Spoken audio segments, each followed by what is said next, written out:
Here we go. Kino ky'ekijjulo ky'essaawa eno ku 98/7 emmere y'omwoyo gwo. Kakati kankulageko katono ku kutya Mukama Katonda kwegamba oyinza okusanga omuntu nvuka mulokola ali wali beemola n'akawala olulengera omusumba n'alyoka yeekuba ensiku ne Katonda badde taliiwo wangi wadde waali atidde musumba okusinga Katonda. Njagala oyiga okutya Katonda butereevu. Kati bw'otya Katonda butereevu waliwo omukisa. Zabbuli ye Psalms 128 Zabbuli 128 olulimi olusooka. Alina omukisa buli atya Mukama. Gamba nkutwala olwaleero bw'okola okwagala kwa Katonda mukisa gwa kuyira butereevu. Alina omukisa ng'atya Mukama, atambulira mu makubo ge. Ng'otambulira mu makubo ge. Kubanga onoolyanga emirimu egy'emikono gyo. Oliba wa mukisa era oliraba ebirungi. Yes. Mukazi wo aliba ng'omuzabbibu ogubala mu nju ez'omunda mu nnyumba yo. Abaana bo ng'amatabi g'omuzeyituuni nga beetoloola emmeeza yo. Laba bw'atyo bw'aliweebwa omukisa omuntu atya Mukama. Mukubire mu ngalo omuntu atya Mukama Katonda. Ekyo kye kibadde ekijjulo ky'essaawa eno ku 98/7 emmere y'omwoyo gwo.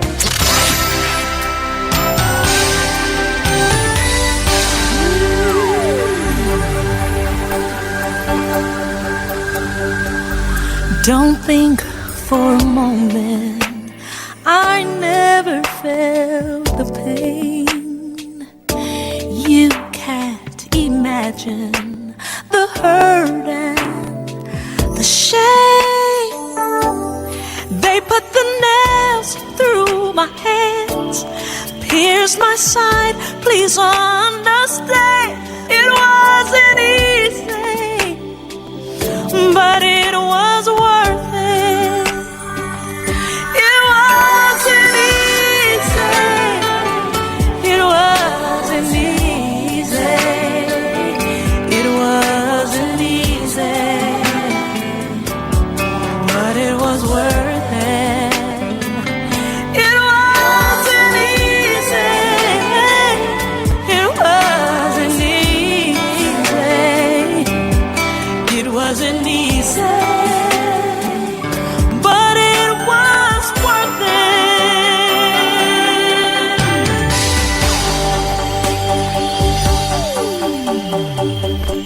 I didn't have to do it, but I did it anyway. 'Cause I really love you so much, I took your place. I died for your sins, yes, I'm the one. Don't take it lightly what I've done. It wasn't easy, but it was worth it. Oh, it wasn't easy. It wasn't easy. It wasn't easy, but it was worth it. It wasn't easy. It wasn't easy. It wasn't easy, but it was worth it. I left my throne, my purpose was the cross, shed innocent blood, I paid all cost.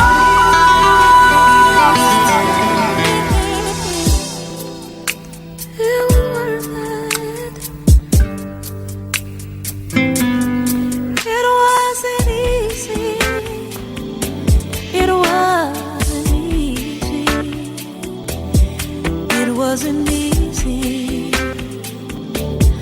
but it was worth it. It wasn't easy. It wasn't easy. It wasn't easy, but it was worth it. Yeah. It wasn't easy. No, no, no, no, no, no. It wasn't easy, but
Buterevu oli ku 98 katonyeze musanvu oli mu programu y'Onnenganzi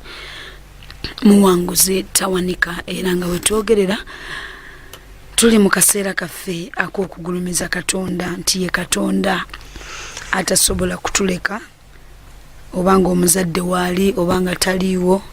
ye Katonda asobola okukola ekintu kyonna essaawa yonna. Programu eno ekutuusibwako Prosper Junior School Day and Boarding nga lisangibwa ennabweru okuliraana ekisaawe era nga lisomeseza ddala abaana bulungi ddala kuviira ddala ku dekeya mpaka ku primary yonna nga bwetambula era nga abaana balina obukugu bw'okugyayo talents zaabwe Katonda nga bwe yabateekateeka. Endya nnungi endabirira yeeyo ensomesa nnungi ddala mu kwana abasomesa bali qualified era basoma ne bakuguka bye bakola babitegeera bulungi nnyo. Environment omwana omwasomera yeeyo era naye bw'onaaba otuuseeyo naawe ojja kukyerabirako ddala ebisulo by'abaana baddomu fathers ebisulo byabwe eby'abaana birungi ddala ate ng'omwana bamuwa kyonna kyasobola okuba nga akola n'akomawo nga alina kyeyeegaseeko ewaka. Bagamba nti abaana batambula batya vans we ziri omwana zimujjira ddala ku mulyango ne zimuleeta ku ssomero ate ne zimuzzaayo bulungi nnyo. Mu dakiika zino nzikirize tweyongereyo maaso n'omuwanguzi waffe omwami Bahemuka Godwin. Kati wetutuukaawo ngenda wa Sara radio kawulidde ebyo biseera ndowooza waliwo omukyalo omulala yali amonitoringa eno program singa si yeggwe bamuyitangani mwerabidde erinnya kane mpulira nga bujulizi bunkwatako radio nenjagala nnyo nengamba obanga waliwo abawanguzi batagenda owandiika nange siwandise kati 2010 gwali 2016 naye wano najjawo 2017 kati wetugenda nkomyewo for second semester ndwadde kibumba ngenze mulago Dr. Ngambe n'okumira mpeke lukaaga biki sister wange ate n'ekirala nga ekyo kiseera kyennyini ndwadde eno kibumba sister wange bamugamba alina obulwadde ku mutima kati ate mpulira program everyday mbamperawo nga mpulira njiri ya daddy omuzeeyi bano basumba balala nenga naye bannanga ono omulabe yakoze eki yagulokose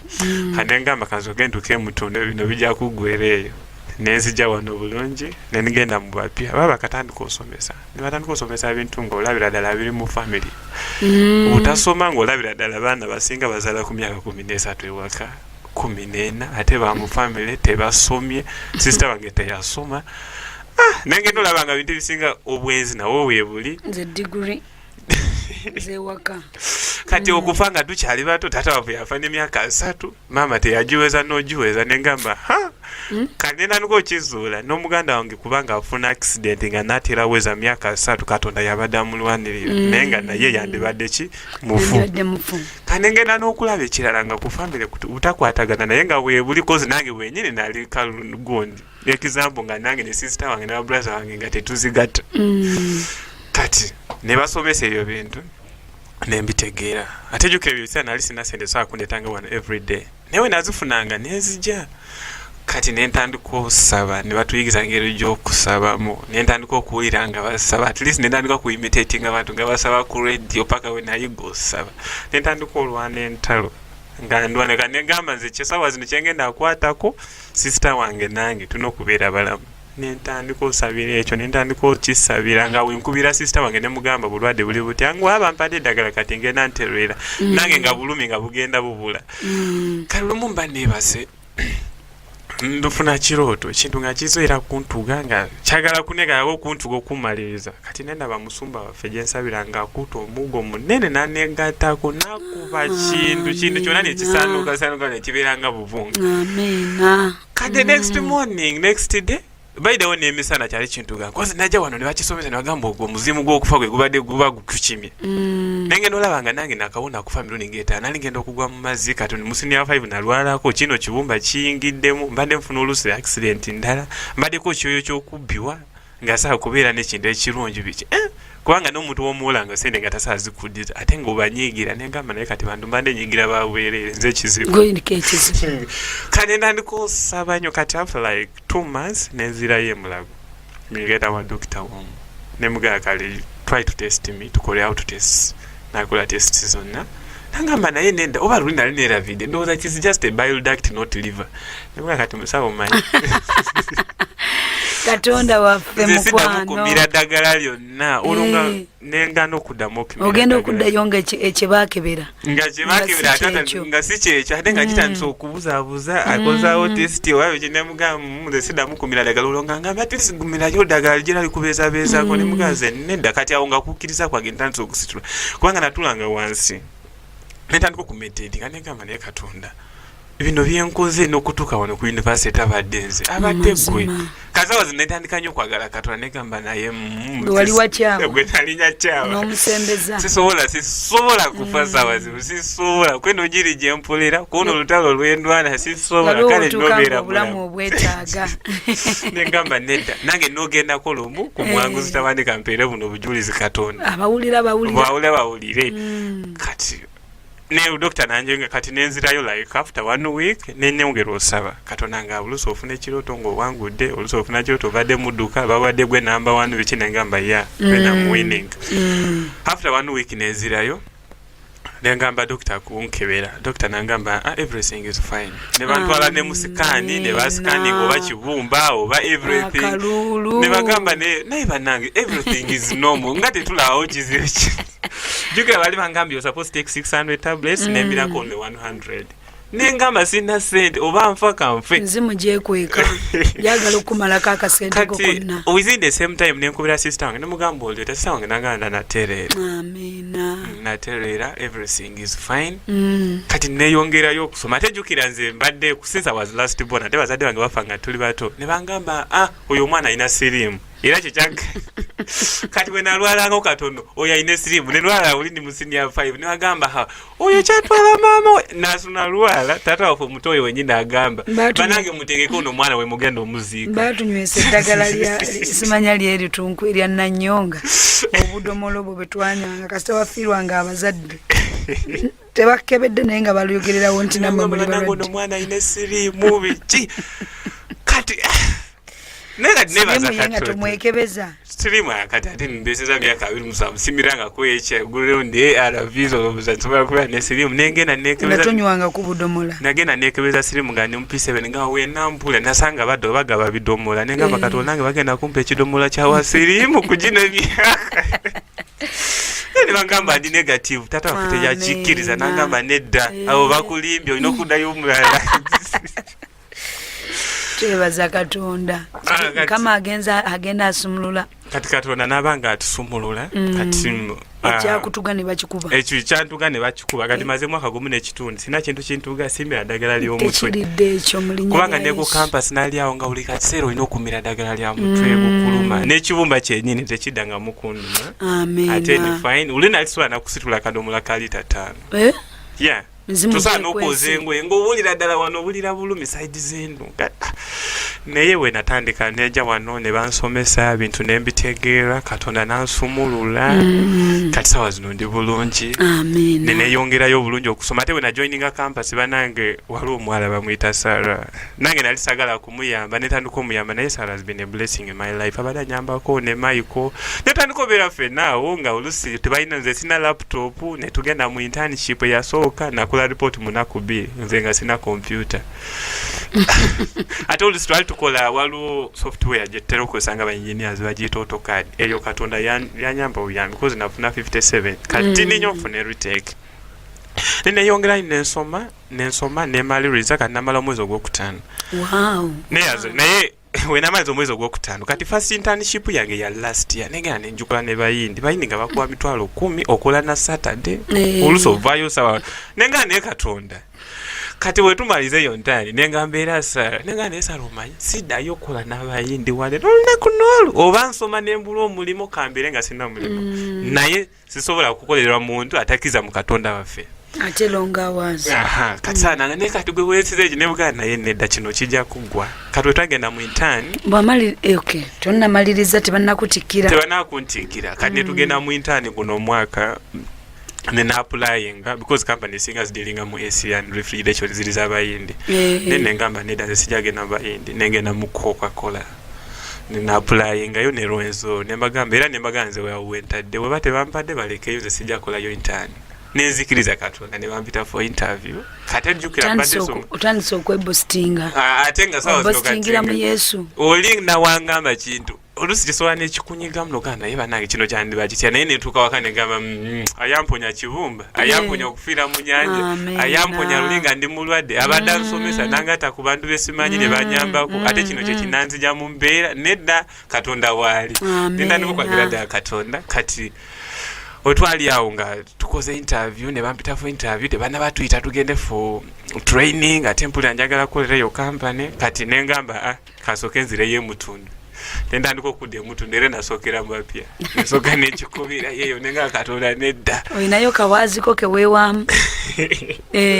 kati lumu baba tebannaba nentuula waka nenkwata ka stool nenteeka ka stool mu nsona nange nentuula a distance nengamba Katonda nkuwadde entebe yo yeeri kati nze ndi wano leero tusootinga issues zaffe issues zaki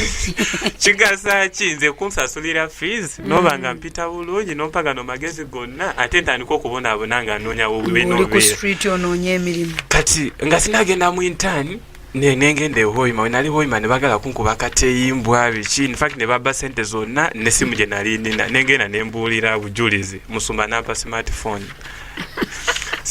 ne bagimpa kati wemala ogimpa stani teyawulira bubi banange kati wemala okumpa smartphone nengenda nendownload nengenda ku Google internet nendaba all verses ezikwatagana ku father to the fatherless zonna nendandika ozisabira munengamba Katonda gwe wayogera bwoti Holy Father to the fatherless mweno basi wagamba boti kati leero nze nkwina njagala mulimu ate n'ekirala njagala wengenda okolera training wayita wichemu ne bankubira simu ati wayita jangu interviews jangu otandika okolera training yo wano nengenda wetugenda maliriza okola training netukola training everyday bali bampa sente mutwalo gumu nga tukola from Monday up to Saturday rather from Monday up to Friday nentandika okukola kati kye nakola ezo sente nenjera ntandika ozisavingako kati kye nakola nensasula ezo sente nenzisasula rent wenasasula rent kati wemala osoma nengamba kati wenzira mu kyalo kampani ekola mu bintu bya ngenda gijjawa sijja kudda mu kyalo oli omu ng'agamba city is a place of an opportunities atodde buliisa sijja kudda mu kyalo biki nenga naye banange era sigenda kuddayo kanzikirize Katonda oba nsula njala kansule njala kati wenaba natandika okukola intern saddamu kulya sababu tunawo nga ndya only lunch ku plant gye batwa nengamba sijja kuddamu kulya sababu kozi no saving a cent kasita nfuna rent kyamire ne wendya mulundi gumu nali nkikozeeko njawanga kandi ntandika okubeera for some time netumala intern yaffe nali mbeera banda mostel nenvaayo nengenda side z'ekiwanga nentandika okubeera eyo nga rent eri bit cheap kati bule ne butuuka nengamba kati maze industrial training company tugamba we go home kati sawa zino tebakyatwagala wano mu company nengamba naye nedda kanzikirize Katonda kati nga Katonda nanteekako connection nesanga manager ekisooka mulokole ekyokubiri nga is our tribe mate kati netukaye nemunyonyola nemugana yesebo biki naye nambeera first day teyakiza uli nanga ne Godwin nedda biki okyali muvuka muto ndinga agenda akubonyabonya kati mugamba me want remain and volunteer twali mu office ye kwado nangamba katola batogenda funa wale nusa 5 kati ate ngenda kubeera nga nkubonyabonya nemugasebo omanyi mbeera zempiseeko nangamba kati oyise mu mbeera ki nembituulamu byonna nembimunyonyola nangamba kati wandika baluwa okole ki ogirete wano nempandika baluwa nenjitwalayo nangamba sigenda kuwa wadde nusa 5 nemuganze kasita nfuna lunch voluntary worker kankole iwate wise nemugamba kati ngeri gyotagere gye bagenda kumpa lunch nze kyasapa oba kuteeka ku pressure njagala mulimu sikyagala era nawe twasinkana ngo plan nga mubuzaako gye bali kuseka nanga agenda kati mba nakamalayo omwezi gumu sinaba kugraduatinga opportunity neja Katonda nagulawo kubo kati ne bagamba waliwo technician atwagala tubaze bakilaka bali bati tulete ba technician balala ne batandika ofuluma mawole nga tugenda ku advertising we going to advertise so soon we going to nengamba katwali ne bagayi balala nabo nge basigadde nga ba volunteer ya Muslims 3 of them 2 ne bagamba mwe kabageza ne ba advertising wano oba kibaki wabagala muntu omu ogwo mulimu gwange nenzikiriza Katonda kati ne badvertising nga bagala bantu basatu question yange wenateka application second week sakola nengenda oyima ku lusozi koza natandika osabira mulimu nga sinagenda mu secondary nga ndi mu secondary semester nentandika ogusabira nensaba kati nengenda oyima ku lusozi nemala ennaku zange 3 nenkomawo nembagamba nze nawangudde nagwo mulimu gwange kati netugenda tetunagraduatinga we don't have papers nentekayo empapula zange ze nali ninawo testimony half results netukola interview yasooka teyali nyangu nnyo kiri awo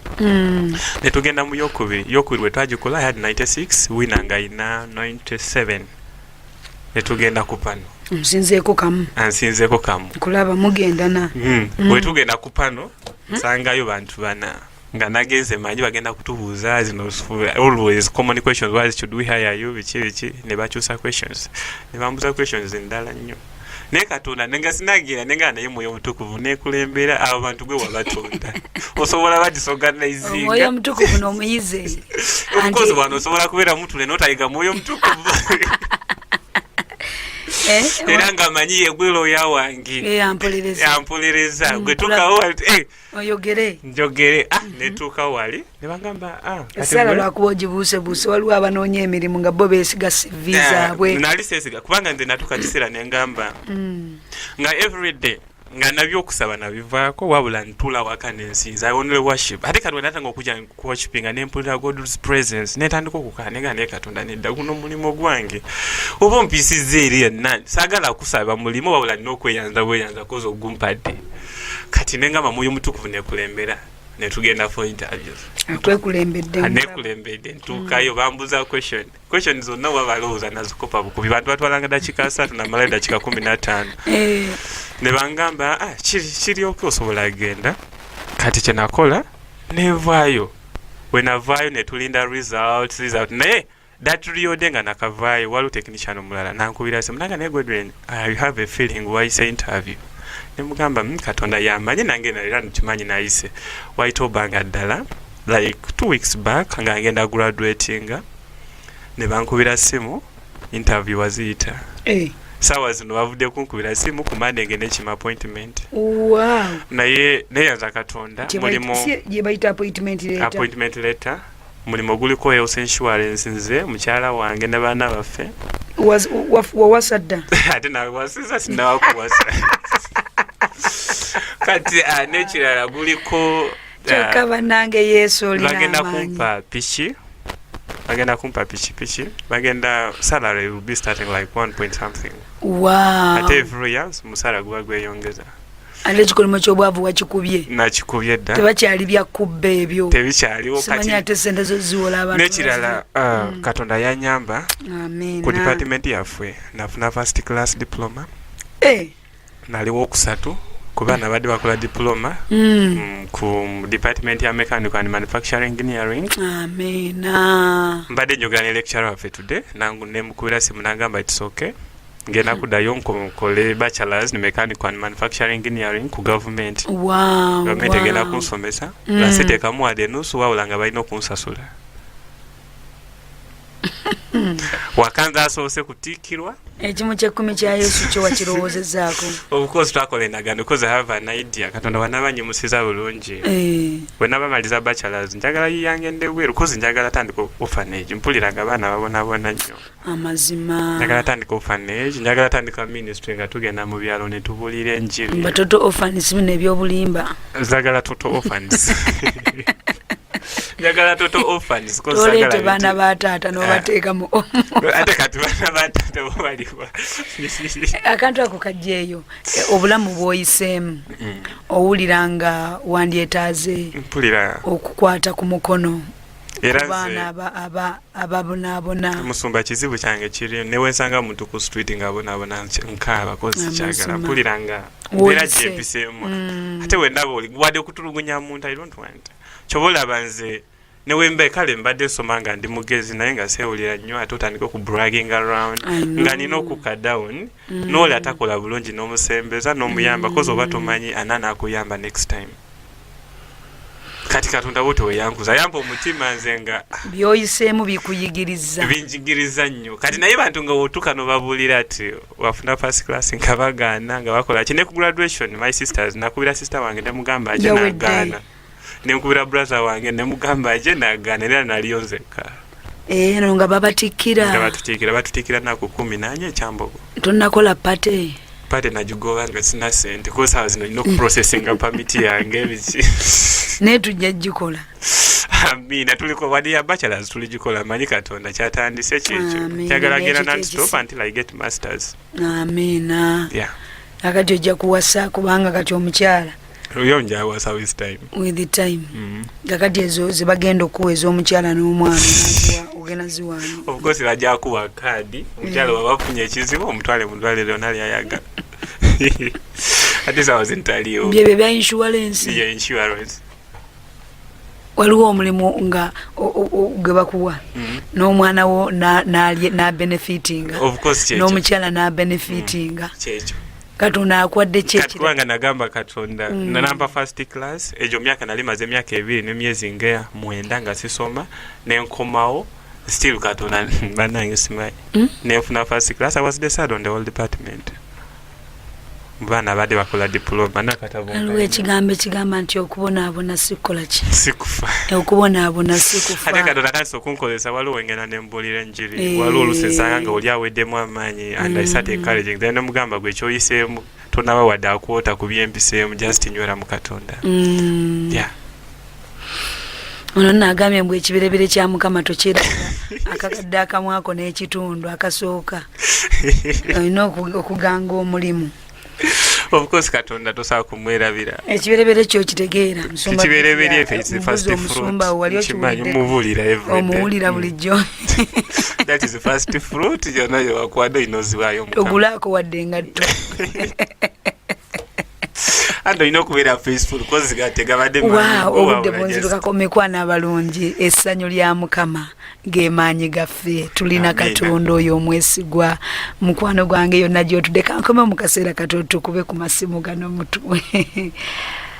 Katonda alina amaanyi. Yeah. Nana katonnyeze musanvu MCF Radio emmere y'omwoyo gwo. Nga bulijjo tamale ansanize nateete ffe banno ddala bwe kituuka ku bikozeseddwako n'ebipya bye tujja okwetoloola ensi yonna ebbeeyi layisi ku byonna bye tutunda omuli ebibajja eby'omulembe ng'ebyawaka office restaurant kussa ebyamasannyalaze omuli tv flat screens the fridge ne kalonda yenna ebya salon kussa n'ebirala byonna tutuukirire otuguze byonna by'okooye nga wabikwata bulungi ebbeeyi nnungi ddala tusangibwa nateete awali central college mu maaso ga oilcom ku kidde nalukolongo era nga mu transport bw'ebibajje wabwereere tuliko noti 75 noti 66 86 78 ne noti 774 95 74 75 Tamale and Sons for business solutions. Kambanjulire Prosper Junior School tulabirira abaana okuva ku myezi 6 era nga tulina daycare n'ekisulo tusangibwa Nabweru okumpi n'ekisaawe. Essomero lyaffe liri ku musingi gwa kirokole era nga tutwala n'eddiini zonna. Tulina abasomesa abatendeke bulungi era nga bazadde ddala ate nga balina keya nnyingi nnyo ku baana baffe tuva ku daycare ne primary. Tulina ebyokuzanyisa bingi nnyo swimming buli Lwakutaano era abaana tubaliisa bulungi nnyo ddala ate nga ebisale byaffe bijja mu nsawo yo. Osobola tufuna ku ssimu zaffe noti 7 noti 1 978 435 ne noti 392 964 oba ku webu yaffe www.prosperchildcare.org. Prosper Junior School, God our provider. Guluku kayaka atakole n'okulya talinga sawemu paka nyezo okumacha wano ku 98 katonnyeze musanvu MCF Radio emmere y'omwoyo gwo. 98 katonnyeze musanvu Kampala, 96 Fort Portal, 13 katonnyeze 9 Iganga. MCF Radio emmere y'omwoyo gwo.